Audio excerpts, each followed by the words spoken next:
নমস্কার, সকলকে আমার প্রণাম জানিয়ে আজকের যে কবিতাটি পাঠ করব, কবিতার নাম আত্মহত্যা।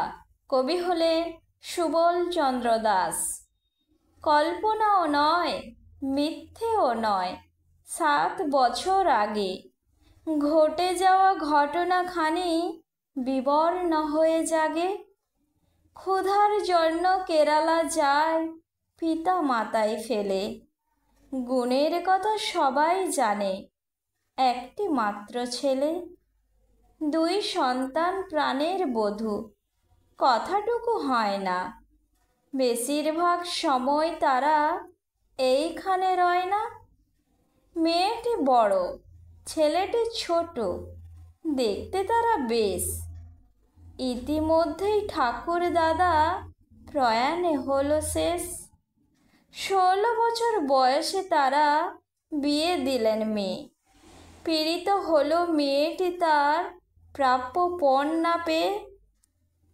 উভয় পক্ষে বিবাদ হলো পারিবারিক স্তরে। মেয়েকে নিয়ে কেরালা গেল, এলো না আর ঘরে।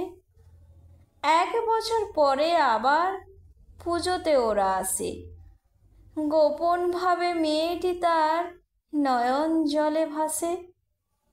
ফোনের যুগে কি কথা হয় যায় না বলা সব। ইতিমধ্যেই সতীন হলো, বুঝি না অনুভব। মেলায় গেছে সবারে সবে, মুখোমুখিতে দেখা। জানি না তার হৃদয়ে সেদিন ফুটেছে কোন রেখা। পুজোর পরে ভাই বোনেতে রেখে গেলেন তারা। হঠাৎ করে দুপুর বেলা মেয়েটি হলো হারা। মা মেয়েতে ফোনেতে কথা, ফাঁসির দড়ি গলে।